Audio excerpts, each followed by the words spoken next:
हुजूर सैयदना चादर वली सरकार रहमतुल्लाह अलैह के मज़ार मुबारक पर जैसे कभी कभार हाज़िरी का शर्फ होता है, तो कुछ अर्सा पहले हम हाज़िरी के लिए वहाँ जा रहे थे हाजिर होने के लिए।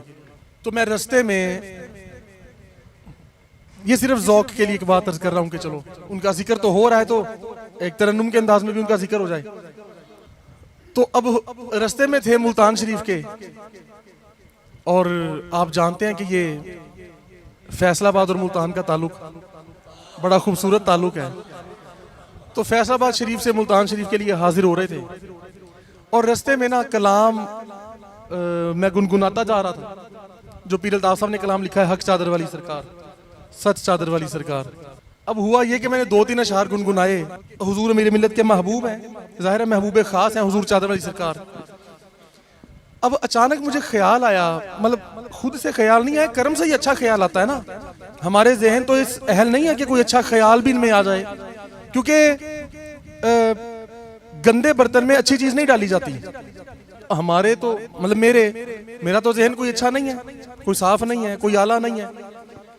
लेकिन जब कर्म होता है ना, तो कर्म उस चीज को कहते हैं। हमारे मुर्शिद ये रूहानी नुकात में किताब में रहनुमाई औलिया में लिखते हैं कि कर्म का मतलब ही ये है कि जिस चीज के अहल और काबिल ना हो और उसको वो चीज अता कर दी जाए, इसे कर्म कहते हैं।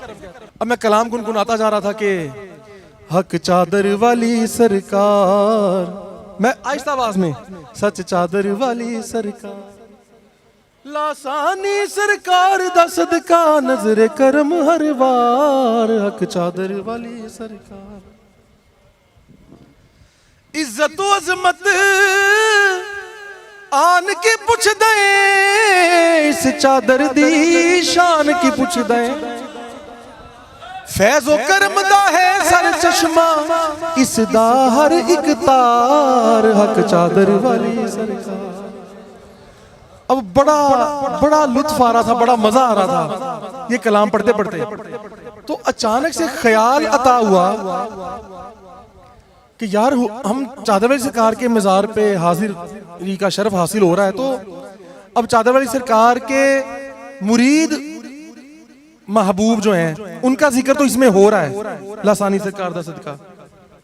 तो चादर वाली सरकार के मुर्शिद जो हैं महबूब, उनका जिक्र भी होना चाहिए, और अपने मुर्शिद का सदका वो बड़ा अता फरमाते हैं। अब ये पढ़ते पढ़ते ना, हक चादर वाली सरकार, सच चादर वाली सरकार, अब मेरी जुबान से निकलना, ये गुनगुनाना मैंने शुरू कर दिया कि हक मीर मिल्लत सरकार, सच मीर मिल्लत सरकार, हक मीर। मैंने कहा चलो उनका जिक्र होगा तो चादर वाली सरकार खुश होंगे ना, वो अपने मुर्शिद का नाम जब आएगा। और ये होता है, जो आशिक होता है ना, उसके सामने उसके माशूक का जिक्र करो तो उसकी कैफियत ही और हो जाती है। कभी कभी हमारे मुर्शिद करीम सरकार जब यहाँ कोई ना कोई गुफ्तगू फरमाते और लोग हाजिर होते थे, और किसी भी टाइम मुलाकात का किसी को शर्फ हासिल हो जाता था, तो कभी कभार तबीयत में थोड़ी सी तेजी होनी ना सरकार के, तो अपने पीर भाई कहते थे कि यार अब इस वक्त हल ये है कि हुजूर चादर वाली सरकार का जिक्र शुरू कर दो बस, या उनके बारे में कोई सवाल कर दो। तो अगर कभी थोड़ी थोड़ी जलाली तबीयत है भी तो फिर वो जबान में बदल जाएगी। इसी तरह हुजूर चादर वाली सरकार के सामने जब भी हुजूर मेरे मिल्लत का जिक्र किया जाता, आपकी तबीयत में शफकत और रहमत और बढ़ जाती थी। अब मैं कहूं कि यार अब दिल चाहे कि वहां जाके हुजूर मेरे मिल्लत का कोई कलाम पढ़ा जाए, लेकिन कोई कलाम याद नहीं था कि क्या कलाम वहां पढ़ा जाए। तो मैं यही लाइन दोहराता गया, हक मीर मिल्लत सरकार, सच मीर मिल्लत सरकार। अब मैंने कहा अगली लाइन क्या बनाऊं। अचानक से मुझे ख्याल आया फौरन कि क्योंकि आपकी सखावत के भी जमाने में चल रहे थे, सिफत सखा हो या सिफत गिना हो या औलिया में विलायत के लिहाज से, किसी भी पहलू में देखो तो आप अपने जमाने में सबके सरदार थे। तो मेरी जबान से निकला कि सखियां गनियां वलियां दा, सखियां, सखी और होता है, गनी और होता है, सखियां गनियां वलियां दा सोहना है सरदार, हक मीर मिल्लत सरकार, सच मीर मिल्लत। ये कोई शायरी नहीं मैंने किया बैठ के, कुछ सोचा नहीं, बस यूं ही चलते चलते तो मुझे खुद को बड़ा लुत्फ आए। मैंने कहा चलो ये शेर आज वहां पढ़ेंगे। मैंने कहा चलो आगे भी कुछ होना चाहिए, बाकी मैं क्या पढ़ूं।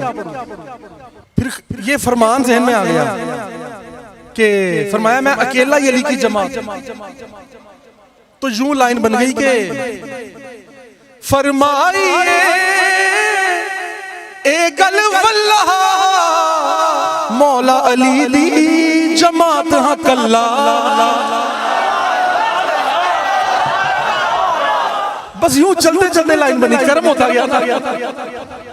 फरमाइए ए गल वल्लाह के मौला अली दी जमात हाँ कल्ला, मौला अली दी जमात हाँ कल्ला। सिद्दीकी उस्मानी फारूकी, अब क्योंकि फकीर जो होता है उसको खुलाफाए राशिदीन का सबका फैज़ अता होता है, तभी वो फकीर बनता है। तो अब ये मैं लंबी बात करूंगा ना तो इस ज़ौक़ में कमी आ जाएगी कि फकत एक निस्बत का जिक्र होना या आले रसूल का फकत जिक्र होना या फकत खुलफाए राशिदीन का जिक्र होना। तबीयत में थोड़ा सा ये आ रही थी चीज कि यार सबका जिक्र हो।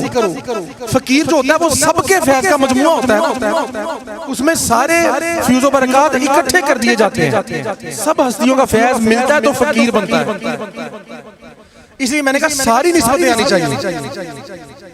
फरमाइए गल वल्लाह के मौला अली दी जमात कल्ला। सिद्दीकी उस्मानी फारूकी, सिद्दीकी उस्मानी फारूकी पंजतनी शाहजहां। मैंने कहा चलो सारी निस्बतें मिल गई। अब जो पहले तीन अल्फाज है ना सिद्दीकी उस्मानी फारूकी, उसमें मौला अली की निस्बत मैंने नहीं रखी। क्यों? क्योंकि आगे लफ्ज पंजतन जो आ गया उसमें मौला अली का जिक्र खुद ब खुद आ गया। तो खुलफाए राशिदीन और पंजतन पाक सबका जिक्र एक ही लाइन में इकट्ठा हो गया। और कैसे?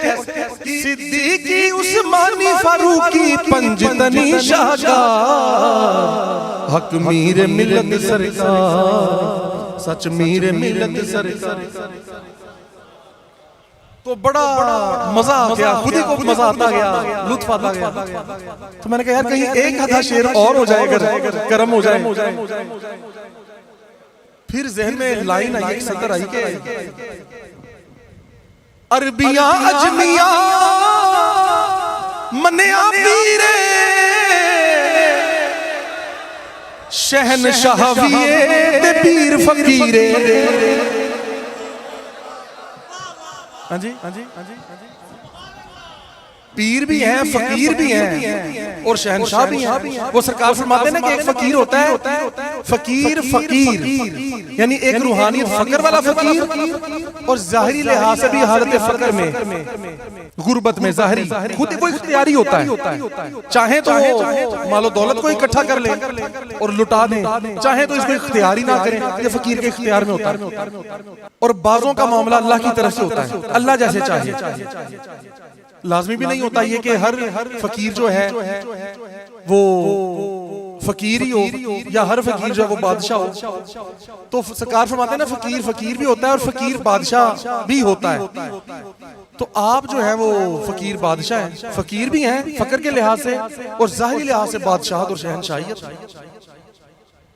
तो इसलिए फिर ये लाइन ये आई कि अरबियां जमिया मनिया पीरे शहनशाहवीए ते पीर फकीरे, शहनशाहवीए ते पीर फकीरे। ये लाइन भी बड़ी प्यारी है। चादर वाली सरकार भी जिस्नू, चादर वाली सरकार भी जिस्नू मने आए सरकार, हक मीर मिलत सरकार। वाह वाह वाह सुभान अल्लाह।